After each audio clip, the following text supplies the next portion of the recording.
बेटा आज तुझे नए कपड़े दिलाऊंगा। अरे ये खटारा साइकिल कहाँ लगा रहे हो तुम? मैडम यही खड़ी कर रहा था, वो बाहर है। यहाँ क्यों लगा रहे हो? इतना बड़ा घर है मेरा और इतने बड़े घर के सामने तुम ये खटारा साइकिल लगाओगे तो मेरे घर की शो खराब होगी और मैं ये बिल्कुल भी नहीं चाहती। चुपचाप बाहर लगा कर आओ इसे। और ये लड़की कौन है? जी मैम साहब, ये मेरी बेटी है। मैंने तुम्हें कितने बार मना किया कि इस घर में तुम जैसों के बच्चे नहीं आने चाहिए। तुमको मेरी बात समझ में नहीं आती ना? और इसको तुम यहाँ इसलिए लेकर आए हो ताकि तुम सिंपैथी गेन कर सको ना। इसकी शक्ल देखकर मैं 100-200 रुपए एक्स्ट्रा दे दूं। मैं बिल्कुल भी नहीं दूंगी ये सब तो सोचना भी मत। तो जैसा बोल रही हूँ वैसा करो। ये साइकिल बाहर लगा कर आओ। मैम साहब रखने दीजिए ना साइकिल यहाँ पर, पापा बहुत मेहनत से लाए हैं, ये साइकिल चोरी हो जाएगी। तुम लोगों की मेहनत का अचार डालना है मैंने। इतनी छोटी सी है ये और कैसे जुबान चल रही है इसकी। नहीं मैम साहब, वो काम के बाद मैं उसको नए कपड़े दिलाने वाला हूँ, इसलिए साथ लेके आया था। घर दूर है तो बाहर जाके नहीं आ सकता था। तुम्हारा घर दूर हो या पास हो इससे मुझे कोई लेना देना नहीं है। चुपचाप साइकिल बाहर रखो और अपनी बेटी को भी बाहर छोड़ो। और यहाँ पेंट करने के लिए आए हो ना तुम, तो चुपचाप पेंट करो। और अगर बिल्कुल भी गलती हुई ना पेंट करने में तो तुम्हारे पैसे काट लूंगी मैं। ध्यान रखना इस बात का।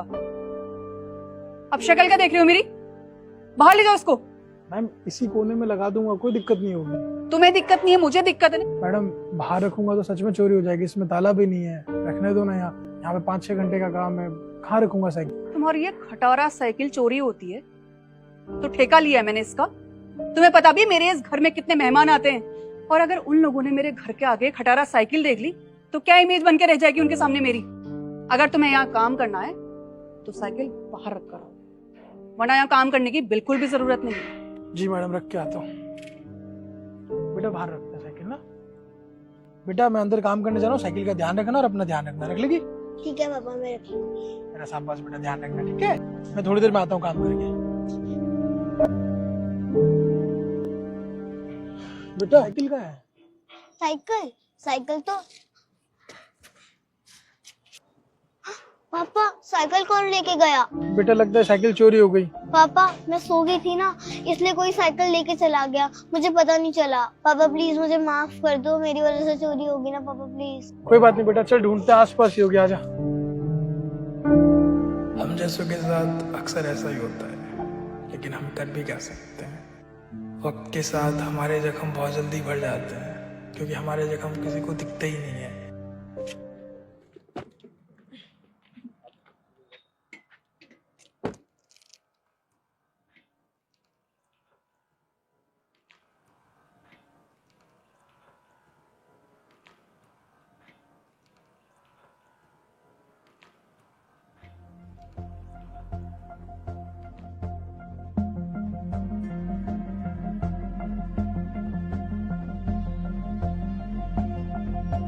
ये गाड़ी, ओह शिट, मेरी गाड़ी कहाँ चली गई?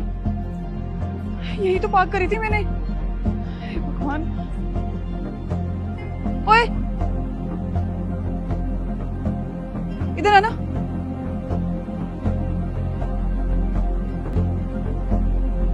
हाँ मैम साहब। नहीं गाड़ी देखी मेरी, यहीं पे पार्क करी थी मैंने। नहीं मैंने आपकी गाड़ी नहीं देखी। नहीं देखी? तेरे ठेले के सामने खड़ी करके गई थी मैं। तुझे ध्यान रखना चाहिए था ना। पता भी है तुझे कितनी महंगी गाड़ी थी मेरी। हाँ मुझे नहीं पता चला आपकी गाड़ी कहाँ गई। एक मिनट, तू तो वही है ना जो हमारे घर पे पेंट करने के लिए आया था? अच्छा तो तू ये बदला ले रहा है। जैसे लोगों को ना बहुत अच्छे से जानती हूँ मैं। चुपचाप बता दे मेरी गाड़ी कहाँ है। मैडम मैं कौन होता हूँ बदला लेने वाला? जब मेरी साइकिल चोरी हुई थी तब मैंने आपसे पूछा भी था, आपने क्या बोला? अगर तेरी साइकिल चोरी होती है या हुई है तो उससे मेरा क्या लेना है? तुम्हारी ये खटारा साइकिल चोरी होती है, इससे मुझे कोई लेना देना नहीं है। गलती आपकी नहीं मैम साहब, वो कहते हैं ना जैसी करनी वैसी भरनी। हम जैसा करते हैं हमारे साथ वैसा ही होता है। आज आपके साथ भी वैसा ही हुआ है। मैम साहब हमें हमेशा दूसरों की मदद करनी चाहिए। पता है क्यों? क्योंकि ये दुनिया गोल है। हम दूसरों की मदद करेंगे तो हमारी भी मदद होगी। लेकिन आप जैसे बड़े लोग ये सोचते ही नहीं। आपको लगता है कि हम दूसरों की मदद क्यों करें, हमारा क्या फायदा है। आप हमेशा अपना फायदा देखते हैं और आज देख लो आपके साथ क्या हुआ। अगर आप दूसरों की मजबूरी समझेंगे तो लोग आपकी मजबूरी समझेंगे, लेकिन आपकी मजबूरी समझना ही नहीं चाहते। आप परेशान मत होइए, आपकी गाड़ी कहीं नहीं गई है, चोरी नहीं हुई है। नो पार्किंग वाले उठा के लेके चले गए। मैंने उनको रोकने की कोशिश की लेकिन वो पैसे मांग रहे थे, और हम जैसे के पास इतने पैसे नहीं होते हैं। आप इस नंबर पे कॉल कर लो, आपको आपकी गाड़ी मिल जाएगी। आपको एक सबक मिला है, और कभी भी जैसा व्यवहार आपने मेरे साथ किया था वैसा किसी और के साथ मत करना। धन्यवाद।